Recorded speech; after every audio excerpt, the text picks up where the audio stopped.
আসসালামু আলাইকুম রহমতুল্লাহ। চলে আসলাম আমাদের যাত্রাবাড়িতে অবস্থিত 1000 স্কোয়ার ফিটের একটা বাসা ইন্টেরিয়র কাজ করেছি আমরা গত প্রায় 15 দিন থেকে। ড্রয়িং জোন আর ড্রয়িং এইটা, আর ওই পাশে হলো ডাইনিং জোন। সো এই দুইটাকে কম্বিনেশনে রাখার জন্য এখানে উনি আমরা যখন ডিজাইন করেছি তখন এইটাকে পুরাটা একটা ফুল গ্যালারি সিলিং এর মধ্যে নিয়ে আসি। অনেক জায়গায় আমরা দেখি সিলিংটা আসলে অনেক নিচে নেমে চলে আসে, সেক্ষেত্রে বাসার যে হাইটটা হয় ওই হাইটটা কমে যাওয়াতে বাসাটা আরো বেশি ক্লামজি লাগে। তো আমরা সেটার জন্য চেষ্টা করেছি যে এই সিলিংটা আমরা যত উপরে রেখে সৌন্দর্য লাইটিংটা ব্যালেন্স নিয়ে আসতে পারি। আমি যদি একটু লাইটিংটা দেখাই তাহলে হয়তো এই জিনিসটা একটু ক্লিয়ার হবে।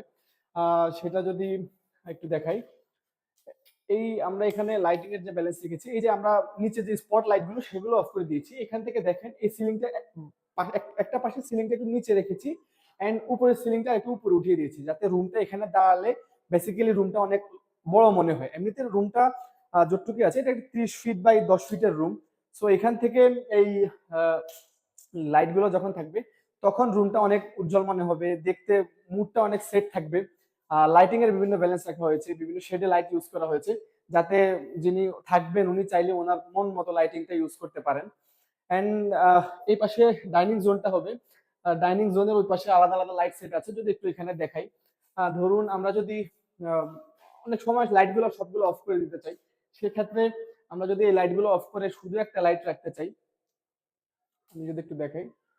হ্যাঁ, এই যে আমরা এই অ্যাম্বিয়েন্সটা তখন ক্রিয়েট হবে, বেসিক্যালি এই অ্যাম্বিয়েন্সটা আসলে অনেক ভালো লাগবে। তো আমরা এই জিনিসগুলো মাথায় রেখে পুরোটা বাসার এই মাঝখানের যে করিডোরটা আছে বা ডাইনিং এন্ড ড্রয়িং জোন আছে সেটার আমরা সিলিং এর লাইটিং সিলিংটা সেট করেছি। এন্ড দেন আমরা যদি নেক্সট কিচেন রুমের দিকে একটু যাই তাহলে আমার একটু সুবিধা হয়।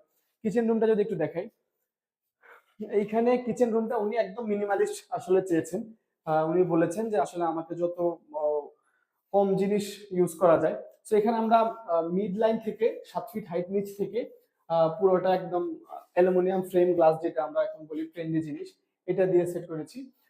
এটা শুধু উনি এখানে ওনার যে জরুরি জিনিসপত্র সেগুলো রাখবেন। অলদো উনি আসলে যদি দেশে থাকেন না, উনি প্রবাসী, সেই হিসেবে উনি হয়তো বা এখানে এসে মাঝে মধ্যে কিছু সময় কাটাবেন, সেজন্যই ওনার অত প্রয়োজনীয়তা নাই বিধায় উনি উপরের যে ক্যাবিনেট সেকশনটা সেটা উনি রাখতে নিষেধ করেছেন। এটা দেখতে পাচ্ছেন। এন্ড দেন এখানে কিচেন সিঙ্ক হবে, কিচেন হুড হবে। এইটা চুলার জন্য, যে এখানে হলো আমাদের চুলাটা যেটা আছে, অনেক সময় আমরা এই প্রবলেম গুলো ফেস করি, সেটা হলো কিচেনে চুলাটা কিভাবে কনসিল করব বা সিঙ্কটা কিভাবে কনসিল করলে সুবিধা হয়। আমরা অনেকেই জিজ্ঞাসা করেন যে ভাইয়া আমাদের চুলাটা কনসিল করতে কিভাবে হয়, বা আমরা মার্বেল যদি আগে লাগাই কিভাবে লাগাই। So এইটা হলো একটা পারফেক্ট ব্যালেন্স। এখানে যে আমরা আগে থেকেই আমরা ওনাকে কনসালটেশন করেছি যে আপনি কত হাইটে কিচেনের স্ল্যাবটা রাখবেন, কিভাবে চুলার আপনি হোলটা করবেন। সো এই জিনিসগুলো আগে থেকে সেট হওয়াতে দেখেন এটা একটা পুরোটা ব্যালেন্সে চলে আসছে। অনেক জায়গায় দেখি এই জিনিসগুলো আমাদের বাহিরে রাখতে হয় যখন আমরা ইন্টেরিয়র করতে যাই। সো এই জিনিসগুলো আগে থেকেই যখন প্ল্যান থাকে উনি, আমরা এটাকে আগে উপরের মার্বেলটাকে বাইরে থেকে একটু বেশি আহ, রেখেছি, যাতে আমাদের যেই ডোর গুলো থাকবে বা আমাদের যে ক্যাবিনেট ডোর থাকবে সেগুলো আমরা কনসিল হয়ে যায় যাতে।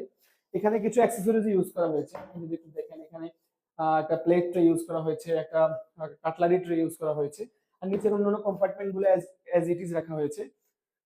দেখতে পাচ্ছেন আমরা অনেকে এর আগেও প্রশ্ন ছিল। সো এগুলো এই যে এই পাশে সিঙ্ক রাখা হয়েছে যাতে উনি স্মুথলি ওনার কাজগুলো শেষ করতে পারেন। এন্ড মোটামুটি এটা আমরা কিচেনের লাইটিংটাকে কনসিল লাইটে সেট করেছি, যাতে উনি লাইটিংটার ব্যালেন্স হিসেবে কাজ করতে পারেন। এন্ড আমরা অন্যান্য যে রুমগুলোতে সেগুলোতে উনি যেহেতু থাকবেন না, সেই হিসাবে আমরা শুধুমাত্র এখানে যে পেন্টিংটা ইউজ করেছি, ওই পেন্টিংটা আমরা যত সম্ভব চেষ্টা করেছি যত সুন্দর আসলে গুছানো যায় বাসাকে,